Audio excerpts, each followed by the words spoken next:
And sometimes we write our cells like this. The zinc sulfate is our half cell. Notice just this little line, and then we have a double line between the two half cells. You could think of this as the salt bridge. And then you have the copper anode. Notice the two anodes and cathodes or electrodes are at the end, and your solutions are in the middle. Okay, that's it. Okay. And there's basically, we could say if we want to here, this is our oxidation, and this is where reduction is going on. And this is your salt bridge.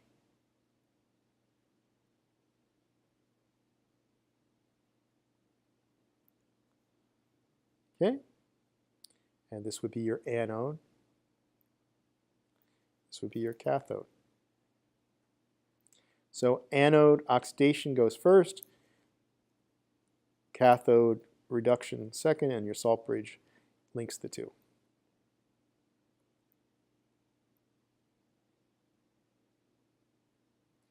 Okay, so now we have a voltaic cell, and we have iron and iron nitrate and silver nitrate, which is the cathode and which is the anode and why.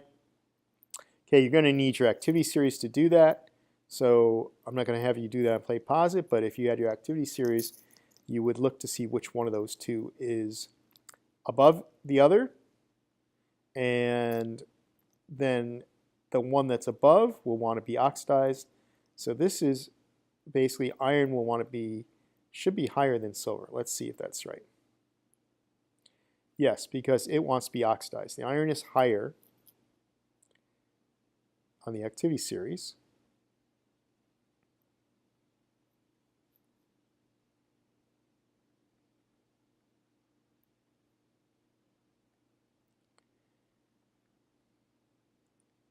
So on that table, the iron is higher, so it wants to be oxidized. So the silver will be reduced, so it will be the cathode, and it's below iron, so what's going to happen is going to be a spontaneous redox reaction. The silver solution will plate more of the silver, whereas the iron is going to wear away.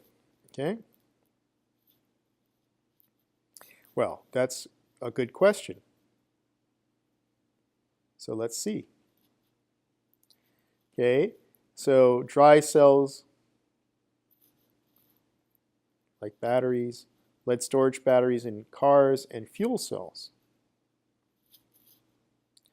Okay, so in this case, a dry cell is a battery, basically. And instead of having a liquid electrolyte, there's a paste between the anode and the cathode.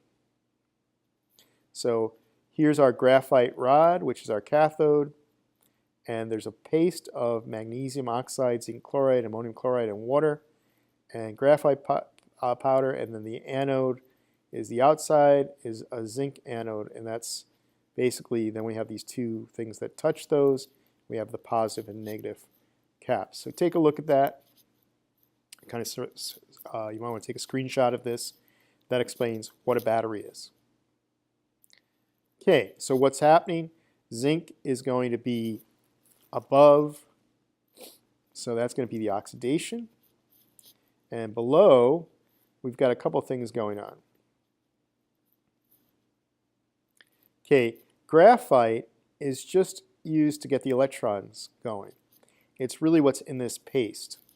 Okay, so what's happening is there's a change in our oxidation of our manganese. So the graphite is only a conductor. It allows the electrons to be transferred. It doesn't, it's inert, so it's inert.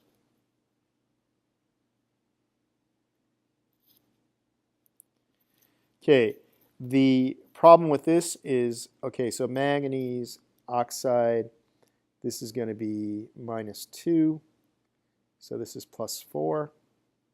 This is -2, so that's +3. All right, so it's getting more negative, so that's where your redox is, all right? So that's how we get the redox. The magnesium oxide here is undergoing the reduction.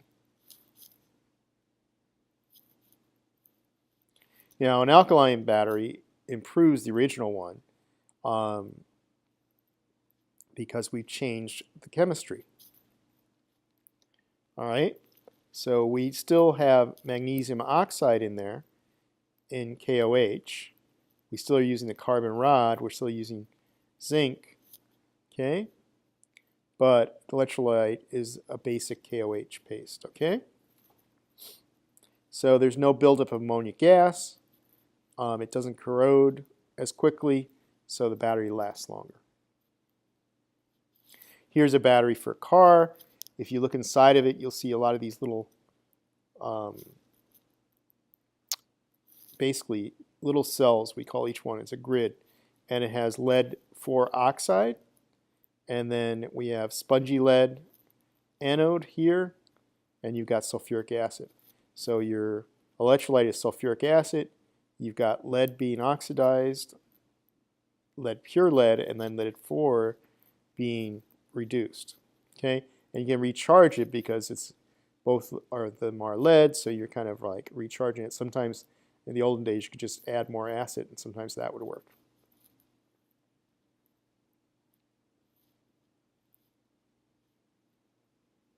All right. So let's look at the reactions. So lead, okay, is going to become lead sulfate. All right. So to become lead sulfate, this is lead plus 2. Here we've got lead-4. This is minus 2.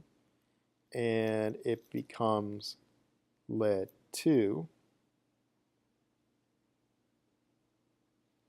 So both of them are producing lead-2.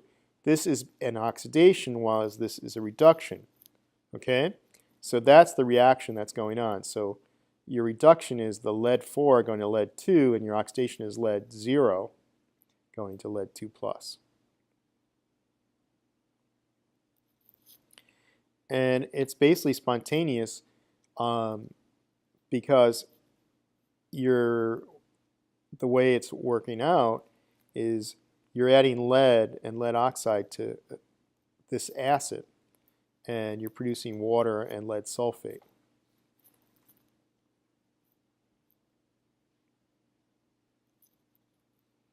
So there's basically a reaction with the H2SO4. Okay, reverse reaction is not spontaneous, okay? So that's why your battery can go bad on you, but you can recharge it. So you have to add current and recharge the cell to make the reaction go in the opposite direction because it takes energy.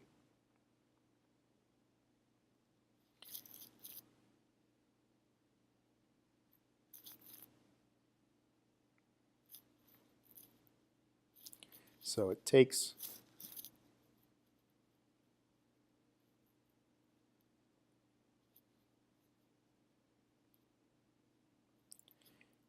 energy.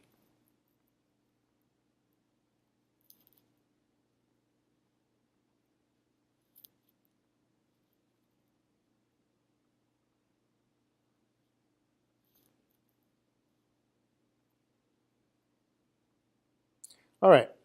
So if we look at that, you can look at this kind of as a way of showing how we use a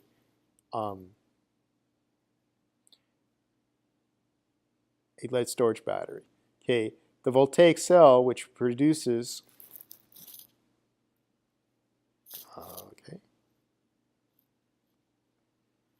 this is how we start our car. Okay, so we basically are making a spark for the starter if we have spark plugs, and it's getting our car started. Okay, our alternator in our car recharges it by doing a reverse reaction.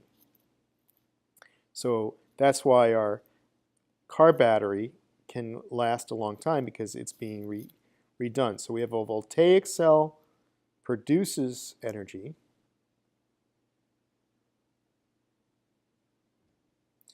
And this needs or uses energy.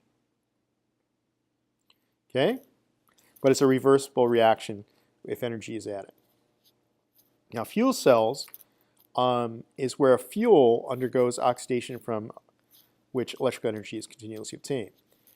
Fuel cells do not need to be recharged, and they're designed to emit no pollutions because usually they're just releasing water. Okay? That's what most fuel cells do. So in this one, we have a hydrogen-oxygen fuel cell. We have hydrogen, oxygen, and we basically are going to interact the two of them to make water. And we're going to basically use that to create energy.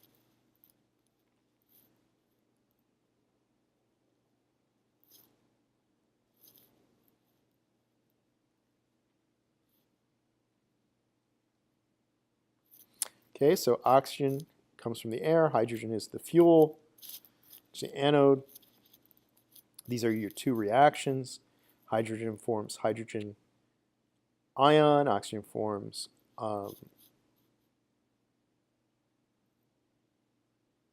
with the hydrogen will become O. You can think of this as O2 going from 0 to minus 2. Let me just write that out for you. So here you have hydrogen, okay, going to H+, okay, so it goes to H+. Here you have oxygen going to minus 2. So this is a reduction, and these hydrogens come from this. So we're just doing that to show where water comes. So if you think about it, you're basically reducing with the hydrogen. So the net reaction is just hydrogen and oxygen forms water.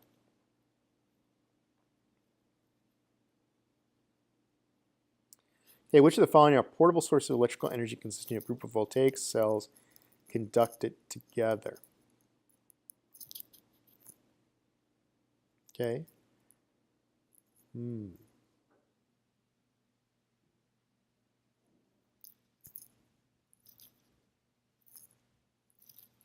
Which one do you think fits to that equation, that question? Try it and play pause it.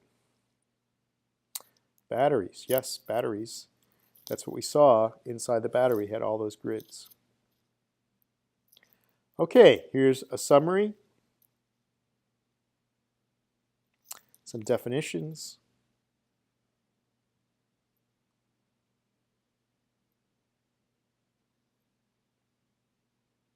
Okay, the big idea, two types of electrochemical cells are voltaic and electrolytic cells.